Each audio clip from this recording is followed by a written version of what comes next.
नमस्कार, स्वागत है आप सभी का हेल्दी इंडिया में। आपके साथ मैं हूं मोनिका। तो आज के समय में डायबिटीज होना बहुत आम बात है। जिस तरह का आजकल का लाइफस्टाइल हो चुका है उसमें डायबिटीज बहुत तेजी से अपनी पकड़ बना रहा है। हालात ये है कि आज के समय में युवा और बच्चे भी डायबिटीज की चपेट में आ रहे हैं। ये एक ऐसा खतरनाक रोग है जो शरीर को धीरे धीरे अंदर से खोखला कर देता है। एक बार ये बीमारी होने पर जीवन भर इसका साथ रहता है। अगर इसको नजरअंदाज किया जाए तो शरीर के दूसरे अंग निष्क्रिय हो सकते हैं। डायबिटीज कैसे होती है, इसके कारण क्या है, इसके लक्षण क्या है, इससे कैसे बचा जा सकता है, इन तमाम सवालों पर हम अगले 1 घंटे में चर्चा करेंगे। हमारे साथ हमारा एक्सपर्ट पैनल भी जुड़ेगा, लेकिन सबसे पहले हम आपको एक रिपोर्ट दिखाते हैं।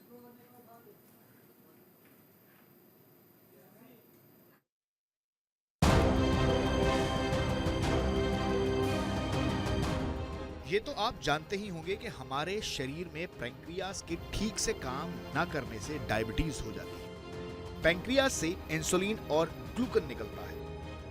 इंसुलिन शरीर के अन्य हिस्सों में शुगर पहुंचाने का काम करता है, जिससे सेल्स को एनर्जी मिलती है। डायबिटीज का कारण है इंसुलिन हार्मोन का कम निर्माण होना। जब इंसुलिन कम बनता है तो खून में शुगर ज्यादा हो जाती है। डायबिटीज के होने का मुख्य कारण हेरिडिटरी भी होता है। अगर आपके माता पिता में से किसी को भी डायबिटीज है तो भविष्य में आपको भी डायबिटीज होने की आशंका बढ़ जाती है। जो लोग मोटापे का शिकार होते हैं उन्हें भी डायबिटीज होने का ज्यादा खतरा रहता है।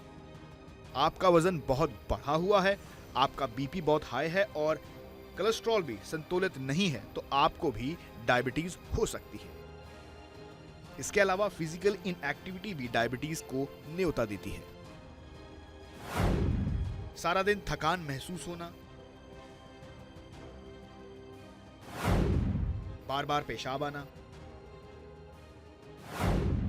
प्यास ज्यादा लगना, आंखों की रोशनी कम होना, ज्यादा भूख लगना पर वजन न बढ़ना, घाव का जल्दी ठीक न होना। शुगर एक ऐसी बीमारी है जिसका असर दूसरे बॉडी पार्ट्स पर भी पड़ता है। अगर ब्लड में शुगर की मात्रा ज्यादा बढ़ जाए तो इसके कारण दूसरे बॉडी पार्ट्स भी प्रभावित होने लगते हैं। इसके कारण गुर्दों में, आंखों में, पैर की नसों में कुछ खराबी आ सकती है। दिल की बीमारी के बढ़ने की संभावना सबसे ज्यादा रहती है। इसके कारण लकवा होना और पैर में रक्त संचार बाधित होने का भी खतरा ज्यादा रहता है। इसके कारण अगर कोई आर्टरी ब्लॉक होती है तो हार्ट अटैक भी हो सकता है। इसके अलावा ब्रेन में भी रक्त की सप्लाई बाधित होने से ब्रेन स्ट्रोक की संभावना बढ़ जाती है।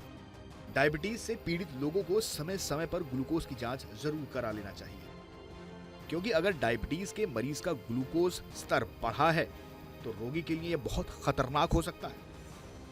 इसके साथ ही खून की जांच भी मधुमेह रोगियों के लिए जरूरी है। डायबिटीज लाइफस्टाइल से जुड़ा हुआ रोग है और आप अपने लाइफस्टाइल को बदलकर ही इस रोग से छुटकारा पा सकते हैं। अगर रोगी अपने रोग को लेकर गंभीर रहें और अपनी जीवन शैली में जरूरी बदलाव करें तो डायबिटीज से छुटकारा पाना संभव है। Bureau report, news India.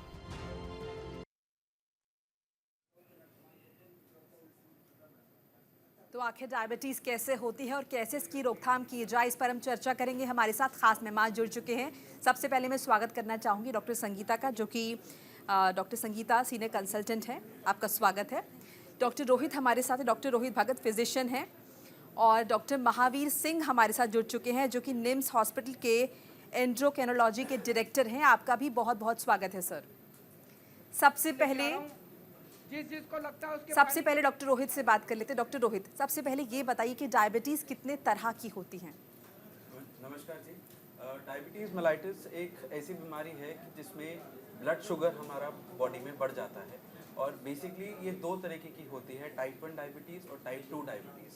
Type 1 diabetes का मतलब ये है कि हमारा बॉडी का इम्यून सिस्टम जो होता है वही हमारे सेल्स को, जहाँ से इंसुलिन प्रोड्यूस होता है, उसको मार देता है, जिसकी वजह से ब्लड शुगर लेवल बढ़ जाता है। दूसरा तरीका होता है, दूसरा टाइप ऑफ डायबिटीज़ होता है टाइप 2 डायबिटीज़, जिसमें क्या होता है कि कि जो हमारे सेल्स हैं, इंसुलिन प्रोड्यूसिंग सेल्स हैं, वो काम ही नहीं करते हैं, या वो बहुत कम इंसुलिन प्रोड्यूस करते हैं या बिल्कुल भी काम नहीं करते हैं, जिसकी वजह से ब्लड शुगर लेवल बढ़ जाता है। दोनों में से अगर देखा जाए तो सबसे कॉमन जो डायबिटीज़ है वो टाइप 2 डायबिटीज़ आजकल सबसे ज़्यादा कॉमन है। जी डॉक्टर संगीता, ऐसा भी होता है कि जब हम प्रेग्नेंट होते हैं, जो भी प्रेग्नेंट लेडीज़ की हम बात कर रहे हैं, तो प्रेगनेंसी में भी डायबिटीज़ डेवलप हो जाती है, ये कैसे होता है? देखिए, सबसे पहले तो लोगों को ये पता होना चाहिए कि उनको पहले से बहुत बार डायबिटीज़ होता है और उन्हें पता ही नहीं होता है और वो प्रेग्नेंट हो जाते हैं। तो जब जांच की जाती है तो उसमें डायबिटीज़ निकल आता है, जिसको हम ओवर्ट डायबिटीज़ कहते हैं।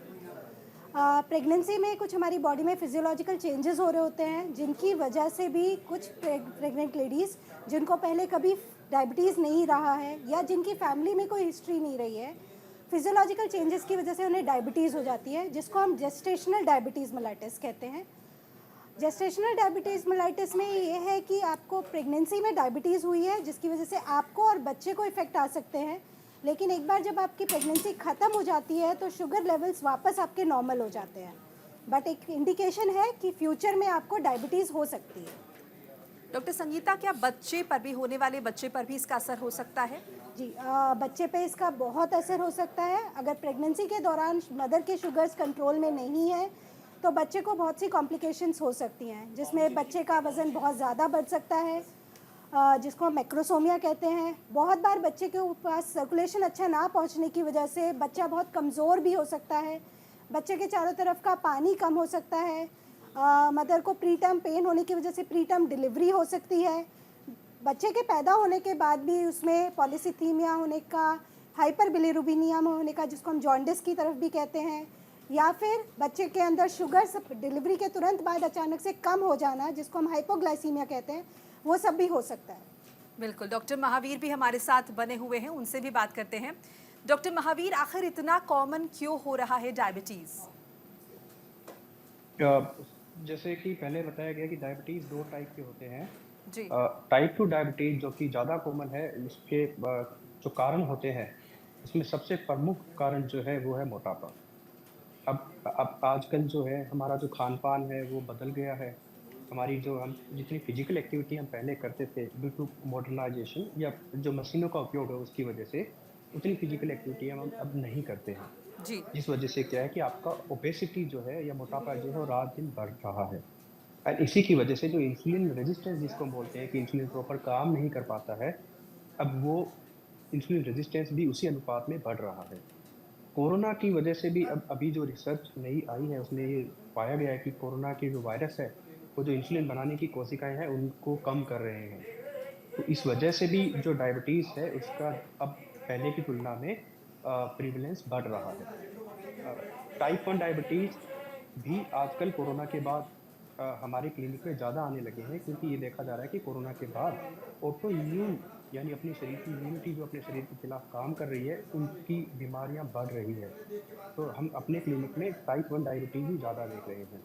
और यदि तुलना करूं कि कोरोना के पहले भी, तो मोटापा, फिजिकल इनएक्टिविटी, स्ट्रेस, ये सारे फैक्टर मिल के टाइप 2 डायबिटीज़ का जो अनुपात है वो बढ़ा रहे हैं। जी, डॉक्टर रवि भी हमारे साथ हमारी चर्चा में शामिल हो गए हैं। आपका स्वागत करना चाहूँगी डॉक्टर रवि। और सबसे पहले मैं आपसे ये जानना चाहूँगी कि क्या ज़्यादा चीनी खाने से शुगर होती है? क्योंकि कुछ लोग कहते हैं मिथ है, लेकिन क्या अगर ये सही है तो इसका क्या कोरिलेशन है? जी, आपने ये बहुत ही इंटरेस्टिंग सवाल पूछा। देखिए, ज़्यादा चीनी खाने से शुगर तो मतलब डायबिटीज़ की बीमारी तो नहीं होती है, बट हमें ये चीज़ जानना है कि शुगर जो डायबिटीज़ है उसमें हमारे बॉडी के अंदर में आइदर इंसुलिन की कमी होने लगती है, या इंसुलिन अगर अपनी मात्रा में मौजूद भी है तो उसके पेरिफेरल रिसेप्टर्स जो हैं वो उससे रेजिस्टेंट हो जाते हैं। तो इन दोनों ही कंडीशंस में बॉडी हमारे जो भी एक्स्ट्रा ग्लूकोज हम ले पा रहे हैं या खाने में हम ले रहे हैं उसको वो मेटाबोलाइज नहीं कर पाता। फिर क्या होता है, ये ग्लूकोज फैट्स के रूप में कन्वर्ट होकर बॉडी में जमा होने लगता है और उससे तमाम तरह की परेशानियां बढ़ती हैं। तो इसीलिए जो लोग एट रिस्क होते हैं उनको ये मना किया जाता है कि आप एक्स्ट्रा शुगर ना लें, शुगर किसी भी फॉर्म में ना लें, चाहे वो चीनी हो या कोई भी मीठी चीज़ें हो जिसमें कि शुगर ज़्यादा है, कैलोरी ज़्यादा है, दे विल हार्म। लेकिन ऐसा नहीं है कि अगर कोई मीठा चीज़ खा रहा है तो इससे उसको शुगर हो जाएगी, और मतलब ऐसा कोरिलेशन नहीं है। बट हाँ, ये है कि जो लोग एट रिस्क हैं, अगर वो ज़्यादा मीठी चीज़ें खाएंगे, चाहे किसी भी फॉर्म में खाएं, या कार्बोहाइड्रेट का इंटेक उनका ज़रूरत से ज़्यादा होगा, तो उन्हें डायबिटीज़ जल्दी हो जाएगी। जी, लेकिन ऐसा हो सकता है कि अगर हम बहुत ज़्यादा इंटेक कर रहे हैं, जैसे ही मेरे साथ भी हुआ था एक बार, बहुत ज़्यादा आप इंटेक लगातार करे जा रहे हैं, आप किस अलग अलग फॉर्म में, आप फास्ट फूड के फॉर्म में ले रहे हैं, आप बिस्किट्स के फॉर्म में ले रहे हैं, तो कुछ टाइम बाद अगर आप चेक करेंगे ग्लूकोमीटर में, अगर आप अपना टेस्ट कराएंगे तो आपका शुगर निकल आएगा। हाँ, डेफिनेटली। तो देखिए, डायबिटीज़ में प्रॉब्लम यही है कि डिमांड और सप्लाई का मिसमैच जो है ना, वही इम्पॉर्टेंट है। बॉडी को डिमांड कम है और आप सप्लाई ज़्यादा ओवर सप्लाई करते जा रहे हो, तो फिर ग्रेजुअली वो सिस्टम और हमारे बॉडी के सारे सिस्टम्स में उसका असर आने लगता है। और उसमें एक बड़ा इंपॉर्टेंट सिस्टम ये है कि ग्लूकोज का जो होम्योस्टैसिस है वो ख़राब हो जाता है, और फिर हमें मोटापा, हाइपरटेंशन, हार्ट की बीमारियाँ, डिस्लिपिडीमिया, ये सारी चीज़ें उसके साथ में एज ए गिफ्ट हमें मिलने लगती हैं। So it's we become we trap in this situation which is called as metabolic syndrome। तो उससे बचने का सबसे अच्छा तरीका है फिट रहें, डाइट पे अपने कंट्रोल करें, और जितना हम इंटेक ले रहे हैं उसके हिसाब से अपनी एक्टिविटी का लेवल रखें। अगर हम बहुत ज़्यादा कैलोरी वाली चीज़ें खा रहे हैं तो हमारी एक्टिविटी ज़्यादा होनी चाहिए, सो दैट कि वो कैलोरी बर्न हो सके। बिल्कुल। तो शुगर को लेकर अगर आपके भी कुछ सवाल है तो न्यूज़ इंडिया के इस प्लेटफॉर्म पर आप फ़ोन कर सकते हैं, अपनी समस्या जान सकते हैं, अपनी क्यूरोसिटी को शांत कर सकते हैं। अगर आप डायबिटिक हैं तो इसे लेकर भी आप कोई भी सवाल पूछ सकते हैं। हमारा पैनल लगातार यहाँ पर बना हुआ है। डॉक्टर रोहित, मैं आपसे जानना चाहूँगी, हम शुगर की बात करें, कौन सी शुगर? जो नेचुरल शुगर है, क्या वो भी दिक्कत बढ़ाती है जो फ्रूट्स में शुगर होती है? नहीं मैम, जो नेचुरल शुगर्स का इंटेक है वो कोई ऐसा दिक्कत नहीं करती है। बट हाँ, अगर आप डायग्नोस्ड केस ऑफ डायबिटीज़ हो, या अगर आपको डायबिटीज़ मेलाइटिस डायग्नोस्ड है, तो हम ज़रूर ये रिकमेंड करते हैं कि intake of high sugar content of fruits, या उन खाने की चीज़ों में जिसमें शुगर कंटेंट बहुत ज़्यादा होता है, उसको हम बेसिकली पेशेंट्स को बोलते हैं अवॉइड करने के लिए। बट नेचुरल फ्रूट्स, और जो नेचुरल फ्रूट्स हैं या नेचुरल फ्रूट्स में जो नेचुरल शुगर प्रेजेंट है, उससे कभी भी डायबिटीज़ नहीं होगी। लेकिन जो लोग रिस्क पे हैं, क्या उन्हें अवॉइड करने चाहिए? Yes, जो रिस्क पे हैं उनको ज़रूर ये चीज़ें अवॉइड करनी है। जैसे चीकू है, it is very high in sugar, खरबूजा है, it is very high in sugar, banana है, it is also a source of high sugar with high carbohydrate content. So जो रिस्क पे हैं या जो बॉर्डर लाइन हैं, जो रिस्क पे हैं या जो डायग्नोज केस हैं, उन लोगों को ये सब चीज़ें अवॉइड करनी ज़रूरी है। जी, doctor Sangeeta, being a female, मैं आपसे ये जानना चाहूँगी कि फीमेल्स को, महिलाओं को, उनमें कितना % डायबिटीज़ के जो है चांसेस रहते हैं? नॉर्मल फीमेल्स में भी वैसे भी डायबिटीज़ होने के चांसेस ज़्यादा होते हैं। स्पेशली हम बोलते हैं जो 40s में है, या फिर जो फैटी वुमेंस है, ओबेसिटी किस तरफ है। उसके अलावा हमारे फीमेल्स में कुछ हार्मोनल इम्बैलेंसेस भी होते हैं, जैसे PCOD हो गया, जिसमें साइकिल्स भी इरेगुलर होती हैं, उनमें भी डायबिटीज़ होने के चांसेस और बढ़ जाते हैं। जैसे मैंने पहले बोला, जेस्टेशनल डायबिटीज़ की प्रेगनेंसी में भी शुगर के चांसेस और ज़्यादा बढ़ जाते हैं। बट ये एक ऐसी चीज़ है जिसको हम अपने लाइफस्टाइल मॉडिफिकेशन के साथ में अब कंट्रोल में भी रख सकते हैं और होने से भी बचा सकते हैं। जी, डॉक्टर महावीर, हेरिडिटरी भी बहुत बड़ा फैक्टर है डायबिटीज़ के लिए। तो कितने % चांसेस हैं कि आपकी फैमिली में अगर किसी को डायबिटीज़ रही हो, आपके पेरेंट्स को, या फिर हम ये कह सकते हैं, ये पूछ सकते हैं कि अगर आपके फादर को पोस्ट 50 डायबिटीज़ डेवलप हो जाती है, तो क्या फिर भी चांसेस है कि आपको डायबिटीज़ होगी? डायबिटीज़ में हम बोलते हैं कि 2 फैक्टर काम करते हैं। पहला होता है हेरिडिटरी, कि आपकी जेनेटिक्स कैसी है, देन एनवायरमेंटल फैक्टर्स बोलते हैं उनको हम, कि बाद में इस हेरिडिटरी मेकअप जो है किसी का भी, उसके ऊपर एनवायरमेंटल इफेक्ट जो है वो क्या रह रहा है। तो हेरिडिटरी नो डाउट बहुत कंट्रीब्यूट करता है डायबिटीज़ में। आजकल जितनी रिसर्च निकल के आ रही है वो बोल रही है कि 50 to 70% इफेक्ट जो है वो आपकी हेरिडिटरी का हो सकता है। डॉक्टर साहब, 1 मिनट आपको रोकना चाहूँगी। कॉलर जुड़े हमारे साथ, वाराणसी से राम बाबू जुड़े हैं। आपका स्वागत है, अपना सवाल आप पूछ सकते हैं। हेलो जी, अपना सवाल आप पूछिए। हाँ डॉक्टर साहब, लॉन्ग रोड सबको नमस्कार है मेरा। जी, नमस्कार। मेरा ये पूछना था कि क्या डायबिटीज पैनक्रियास की वजह से ही गड़बड़ होती है?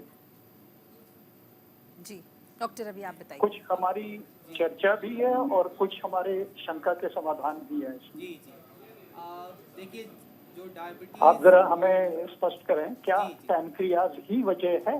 हाँ, ये बहुत ही सही सवाल आपने पूछा। देखिए, पैंक्रियाज से जो हार्मोन निकलता है इंसुलिन, जी इसी की या तो कमी या ये अपने रिसेप्टर्स पे जब काम नहीं कर पाता तो हमें डायबिटीज़ की बीमारी हो जाती है। जब जी। अगर जो टाइप 1 डायबिटीज़ होती है उसमें कई बार ऐसा होता है कि या तो अगर किसी को सपोज रोड ट्रैफिक एक्सीडेंट हुआ, उसका पैंक्रियाज को इंजरी हो गई, पैंक्रियाज निकालना पड़ गया, तो उन्हें पोस्ट सर्जरी ये डायबिटीज़ हो जाती है। या कुछ कंडीशंस ऐसे होते हैं जिसमें पैंक्रियाटिक सेल्स के खिलाफ एंटीबॉडीज़ बन जाती हैं और उसके वजह से वो डैमेज हो जाता है, जिसे ऑटो इम्यून पैंक्रेटाइटिस बोलते हैं। ऐसे मरीजों में भी टाइप 1 डायबिटीज़ होने के चांसेस होते हैं। दूसरी सिचुएशन ऐसी होती है जिसमें हमारा पैंक्रियाज स्ट्रक्चरली नॉर्मल होता है, जितना इंसुलिन उसे बनाना चाहिए वो बना रहा होता है, लेकिन जो पेरिफेरल रिसेप्टर्स हैं इंसुलिन के, वहाँ पे वो इंसुलिन जाके काम नहीं कर पाता, जिसके यही मोस्ट कॉमन मैकेनिज्म है जिसके वजह से डायबिटीज़ होती है, और इसे हम लोग बोलते हैं इंसुलिन रेजिस्टेंस। तो इसमें पैंक्रियाज आपका एकदम भली भांति नॉर्मल होता है, इसे कोई प्रॉब्लम नहीं होती, लेकिन जिससे बने हुए जो हार्मोन्स हैं इंसुलिन, वो अपना काम नहीं कर पाता। जी, हम उम्मीद करते हैं कि आपको आपके सवाल का जवाब मिल गया होगा। डॉक्टर महावीर, आप अपनी बात प्लीज पूरी कीजिए। हेरिडिटरी बहुत बड़ा फैक्टर है, तो ये कितने चांसेस होते हैं हेरिडिटरी, अगर आपके परिवार में किसी को रहा हो तो आपको शुगर हो सकती है? तो मैं ये बोल रहा था कि यदि हेरिडिटरी मेकअप है तो उसकी वजह से डायबिटीज़ होने का रिस्क रहता है। रिसर्च में ये पाया गया है कि अप टू 50 to 70% जो कंट्रीब्यूशन है वो जेनेटिक्स का हो सकता है, बट ज़रूरी नहीं है। एनवायरमेंटल फैक्टर का भी बहुत इम्पैक्ट रहता है। मान लीजिए कि आपके परिवार में किसी को डायबिटीज़ है, लेकिन आपने अपनी लाइफस्टाइल बहुत अच्छे से मेंटेन करके रखी हुई है, आपने अपनी डाइट बहुत आप अच्छी ले रहे हैं, फाइबर रिच ले रहे हैं, जिसमें कि ग्लाइसेमिक इंडेक्स जो है कम वाला खाना ले रहे हैं, जी तो एंड आपने वेट भी अपना मेंटेन करके रखा हुआ है, जी तो then the risk of developing diabetes आपका उतना नहीं होगा। अब यदि हम कंपेयर करें दूसरे फैमिली मेम्बर से जो आपका है, जो कि ओबेस हो गया है, जो बहुत कार्ब ले रहा है, जी तो जेनेटिक्स का रोल रहता है, लेकिन उतना ही रोल एनवायरमेंटल फैक्टर्स या जन्म के बाद की जो चीज़ें हैं, बिल्कुल आपकी फिजिकल एक्टिविटी एंड आपका डाइट का रहता है। बिल्कुल। तो चलिए, हम चर्चा अपनी लगातार जारी रखेंगे, लेकिन फिलहाल यहाँ पर एक छोटा सा ब्रेक हमें लेना होगा। ब्रेक के बाद हम फौरन हाजिर होंगे। आप कहीं मत जाइएगा, कॉल करके आप भी जान सकते हैं डायबिटीज से जुड़ी समस्याओं के बारे में। फौरन लौट रहे हैं। ब्रेक के बाद स्वागत है आपका हेल्दी इंडिया में। हम बात कर रहे हैं डायबिटीज़ के बारे में। अगर आपकी भी कोई क्वेरी है, कोई क्यूरोसिटी है, कोई सवाल है, तो आप भी पूछ सकते हैं फ़ोन के ज़रिए। हमारी फ़ोन लाइंस आपके लिए खुली हुई हैं। हम लगातार यहाँ पर चर्चा कर रहे हैं डायबिटीज़ को लेकर। अब मैं बात करना चाहूँगी डॉक्टर रोहित से, क्या डायबिटीज़ को हम रिवर्स भी कर सकते हैं, या फिर एक बार हमने मेडिसिन खानी शुरू की तो फिर एंड तक वो मेडिसिन पे हमारी डिपेंडेंसी बन रही है? नहीं मैम, ये बहुत अच्छा सवाल है कि डायबिटीज़ को रिवर्स किया जा सकता है या नहीं किया जा सकता। डेफिनेटली डायबिटीज़ को हम रिवर्स ले जा सकते हैं, बट उसके लिए आपको एक बहुत डिसिप्लिन लाइफस्टाइल, आप क्या खा रहे हैं, कितना खा रहे हैं, कब खा रहे हैं, और पोषण ईटिंग है, बैलेंस डाइट है, फिजिकल एक्टिविटी का इंड्योरेंस है, एंड साथ में मेडिकेशन। बट ये परंपरा जो है डायबिटीज़ रिवर्सल की, कोई 3 महीने या 4 महीने में नहीं होगी। एटलीस्ट आपको इसमें साल 2 साल लगेगा। एंड उसके बाद जब आपका डायबिटीज़ रिवर्सल होगा, एक ब्लड टेस्ट किया जाता है जिसके थ्रू हम ये पता लगाते हैं कि आपका डायबिटीज़ का रिवर्सल हुआ है या नहीं हुआ है। अगर हुआ है तो आप उसको कितना परसिस्टेंटली और कंसिस्टेंटली अपने एक लाइफस्टाइल की तरह उसको फॉलो करेंगे, वो सबसे ज़्यादा मैटर करता है एक डायबिटीज़ रिवर्सल में। बिल्कुल डॉक्टर, आप कुछ देर पहले जिक्र कर रहे थे कि आपने खुद अपना डायबिटीज़ रिवर्स किया है। इसके बारे में अगर दर्शकों को बताएं, एक बड़ा एग्जाम्पल है। लेकिन इससे पहले हमारे साथ एक कॉलर जुड़ गया, गाजियाबाद से राहुल है हमारे साथ। राहुल, आपका स्वागत है, अपना सवाल आप पूछ सकते हैं।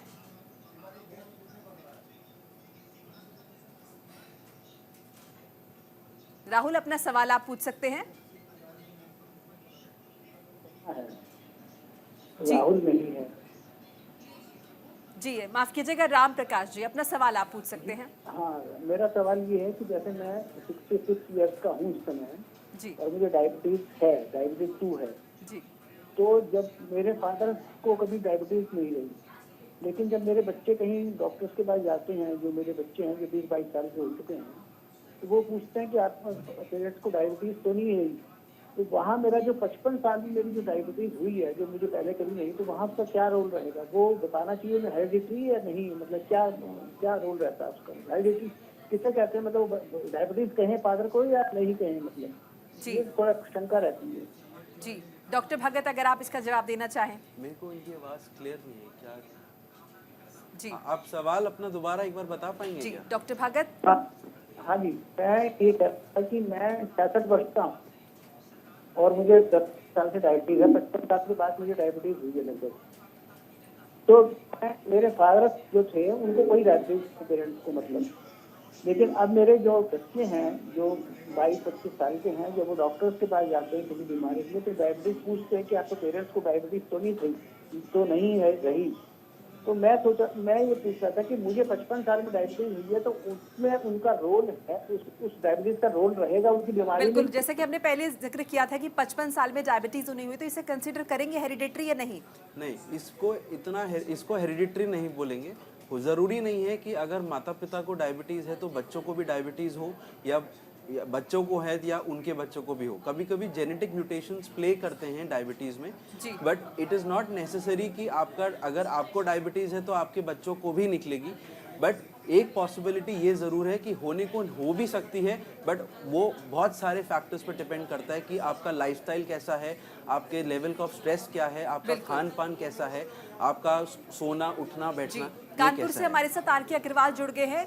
अग्रवाल साहब, स्वागत है आपका, सवाल पूछिए अपना।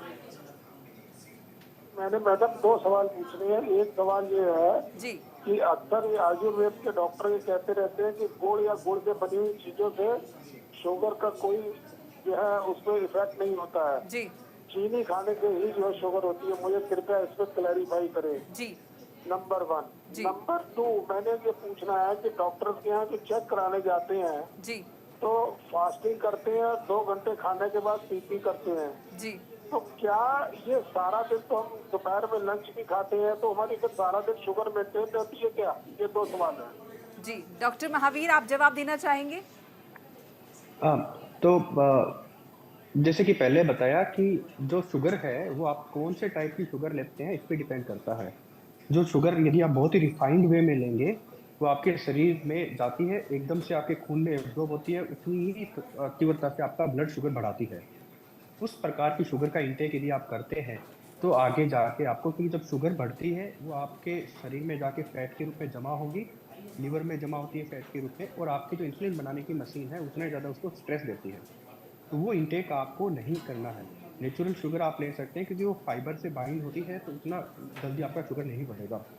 दवाइयाँ जो है, जो डायबिटीज़ का एक प्रकार हम देख रहे थे कि इंसुलिन रेजिस्टेंस की वजह से जो डायबिटीज़ होती है, दवाइयाँ इंसुलिन रेजिस्टेंस को कम करती है, और उसी इंसुलिन रेजिस्टेंस को कम करते हुए फिर आगे आपका इंसुलिन ज़्यादा काम करने लगता है और आपका शुगर पहले से कम हो जाता है। तो दवाइयाँ डेफिनेटली टाइप 2 डायबिटीज़ में आपके शुगर के लेवल को कम करती है, एंड आपको रिफाइंड शुगर आपको उससे अपना बचाव करना चाहिए।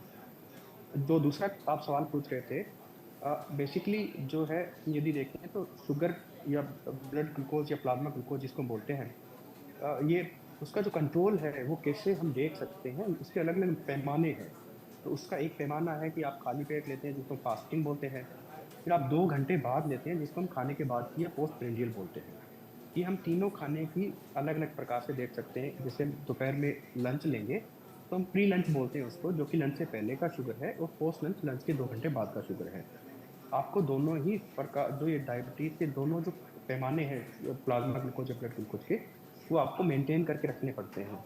अलग अलग मरीजों के लिए अलग अलग उनके लेवल डिसाइड किए गए हैं कि आपकी उम्र क्या है, आपको डायबिटीज़ की वजह से कॉम्प्लिकेशंस क्या है, आपको शुगर का मोनिटर कितना है, इन सब को देखते हुए अलग अलग मरीजों को बता दिया जाता है कि आपको अपना फास्टिंग इतने से इतने रखना है।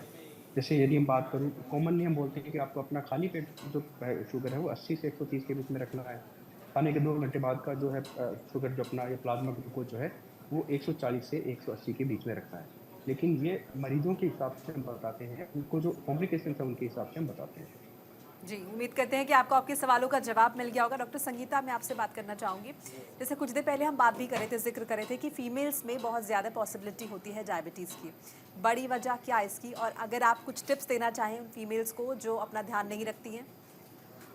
देखिए, फीमेल्स में डायबिटीज़ तो होना बहुत कॉमन है, लेकिन साथ में एक प्रॉब्लम ये भी है कि फीमेल्स अपनी परेशानियों को हमेशा सेकेंडरी रखती है। उनके पास होता है कि अगर फैमिली में किसी और को परेशानी है तो वो उसका ख्याल पूरा रख लेंगी। अपनी चीज़ों को या अपनी परेशानियों को वो थोड़ा अवॉइड करती हैं कि अगर मैं बीमार हुई तो बाकी घर के लोगों का ख्याल कोई नहीं रख पाएगा। तो उनको अगर कोई दिक्कत भी हो रही होती है तो वो उसको छोड़ती रहती हैं, टालती रहती हैं, और जब उन्हें पता चलता है फाइनली, जब बहुत ज़्यादा बढ़ चुकी होती है, तब वो डॉक्टर के पास आती है। उस समय पे शुगर्स को कंट्रोल करना थोड़ा और मुश्किल हो जाता है। तो नॉर्मली भी हम बोलते हैं कि साल में एक बार सबको अपना ब्लड टेस्ट करा ही लेना चाहिए, अपना रेगुलर हेल्थ चेकअप करा लेना चाहिए, स्पेशली फीमेल्स के लिए भी। इनफैक्ट मैं कहूँगी कि घर के मेल्स को ये चाहिए कि अपने घर की हर लेडी के लिए एक हेल्थ पैकेज हर साल रखें, क्योंकि वो खुद से कभी नहीं कहेंगी कि मुझे कोई दिक्कत आ रही है। तो जब आप उनको चेकअप कराएंगे तो उसमें पता चल सकता है कि वो हाई रिस्क में तो नहीं आ रही हैं, उनको आगे डायबिटीज़ होने के चांसेस तो नहीं है। अगर हो भी जाता है तो सबसे पहले तो उनको, जैसे मैंने बोला, लाइफस्टाइल और डाइट बहुत इंपॉर्टेंट है। लेडीज़ का होता है कि पहले घर का पूरा काम खत्म करेंगे, बाद में जाके वो अपना खाना खाएंगे और दवाइयों के बारे में सोचेंगे। तो अपना ख्याल तो ये रखना भी ख्याल बहुत रखना ज़्यादा बहुत ज़रूरी है। बिल्कुल ज़रूरी है। मुंबई से अविनाश हमारे साथ है। अविनाश, स्वागत है, सवाल पूछिए अपना। चलिए, अविनाश जी का फ़ोन कट गया, एक बार फिर से आप कोशिश कर सकते हैं। डॉक्टर रवि, मैं आपसे जानना चाहूँगी, डायबिटीज़ में कहा जाता है कि अगर आप शुगर फ्री लेंगे तो आप सेफ़ रहेंगे, सेफ जोन में रहेंगे, स्टीविया लेंगे, इन प्रोडक्ट्स पर आपका क्या कहना है? क्या ये हमें सुरक्षित रखती हैं? जैसे कि अगर हमें चीनी अवॉइड करनी है, हम फीकी चाय नहीं पी सकते हैं, या हम कोई मिठाई नहीं खा सकते हैं? नहीं, देखिए, ये सारे एडिटिव्स ना लेटली हार्मफुल ही होते हैं। सो अगर हम कर सकें तो बेटर है कि हम शुगर फ्री लेने के जगह पे विदाउट शुगर वाली चीज़ें ही प्रेफर करें, वो ज़्यादा एडवाइजेबल है। खास करके वैसे मरीज़ जिन्हें शुगर के साथ साथ किडनी की बीमारी भी है, ऐसे मरीज़ों में ये सारे एडिटिव्स ज़्यादा हार्मफुल होते हैं। तो मेरी यही सलाह रहेगी कि जिन्हें भी शुगर है तो वो अपने कार्बोहाइड्रेट इंटेक का ध्यान रखें, कैलोरी इंटेक कम रखें, अपनी एक्टिविटी के लेवल को बढ़ा के रखें, और जहाँ तक पॉसिबल हो रिफाइंड शुगर या हाई ग्लाइसेमिक इंडेक्स वाले फूड को अवॉइड करें, और फाइबर रिच डाइट को प्रेफरेंस दें। यही करना ज़्यादा अच्छा है। जी, शिमला से मदन शर्मा हमारे साथ जुड़ गए हैं। मदन शर्मा जी, स्वागत है आपका, सवाल पूछिए अपना। जी मैम, मुझे 2011 से डायबिटीज है। तो अभी आजकल ज़्यादा 200, 220, 30, 40 तक जा रही है। खाना खाने के बाद 300 चली जाती है। शरीर में थकावट है, वीकनेस जैसी है। और मेडिसिन ले रहा हूँ, एलोपैथिक ले रहा हूँ, उससे उतना आराम नहीं हो पा रहा है। जी, डॉक्टर रोहित। आप सर, आपका क्या लाइफस्टाइल क्या रहता है, आपकी दिनचर्या क्या रहती है, उस पर बहुत चीज़ें डिपेंड करती हैं कि आप और क्या खाना खा रहे हैं, कितना खाना खा रहे हैं और कब कैसे खा रहे हैं। उस पर बहुत चीज़ें डिपेंड करती हैं कि आपका शुगर कितना कंट्रोल्ड है और कितना कंट्रोल्ड नहीं है। एक हाई शुगर की निशानी हो सकती है या शुगर की वजह से भी थकान वगैरह रह सकती है। तो आप ये थोड़ा सा जिक्र करें कि आपका दिनचर्या कैसी रहती है।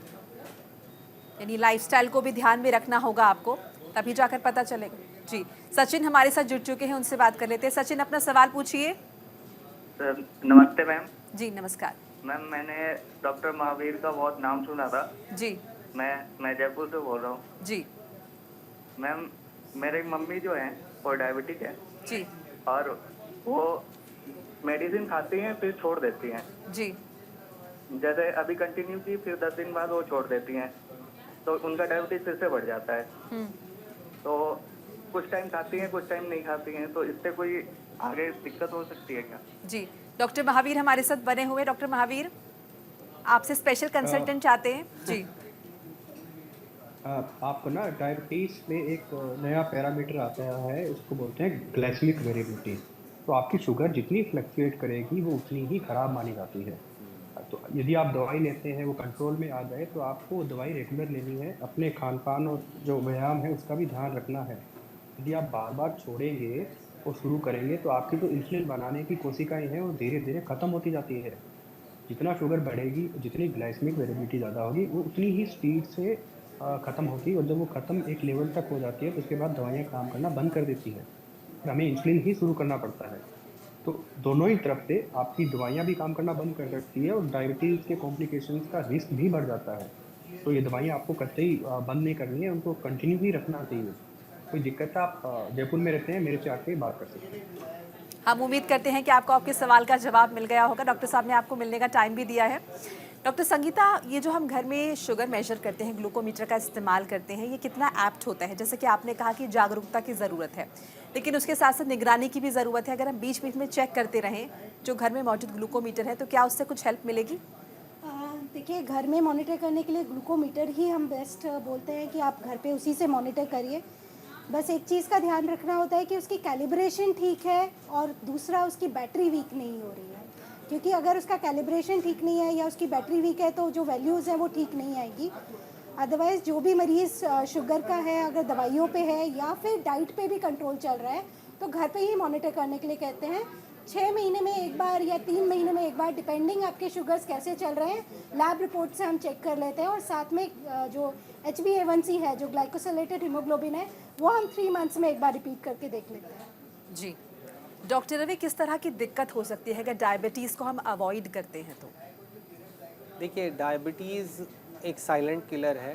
पर से डायबिटीज़ से क्या होता है कि डायबिटीज़ हमारे ऑलमोस्ट एवरी ऑर्गन सिस्टम को इन्वॉल्व कर सकता है। इसके जो कॉम्प्लिकेशंस होते हैं उसको यूजुअली हम 2 ग्रुप में डिवाइड करते हैं, macrovascular complications and microvascular complications. तो मेन जो रिस्क होता है डायबिटीज़ से, जब अनकंट्रोल्ड ब्लड शुगर रहता है तो माइक्रोवास्कुलर कॉम्प्लिकेशंस बहुत ज़्यादा होने लगते हैं।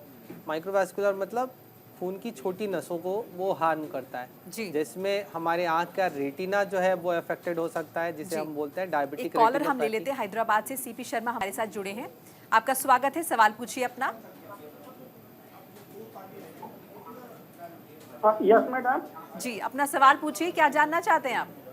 हाँ मैडम एक्चुअली मैं ये जानना चाहता हूँ कि हमारे बेटे को जो है, जबकि मुझे और मेरी मिसेस को डायबिटीज नहीं है, और बच्चे जो हमारे पैदा हुए वो डायबिटीज के, जो हम लोगों को डायबिटीज जब जस्ट मिसेस को डायबिटीज थोड़े दिन जस्ट 4-5 साल के बाद स्टार्ट हुई है, जबकि बेटे को हमारे जो है लगभग 35 ईयर्स में डायबिटीज स्टार्ट हो गई।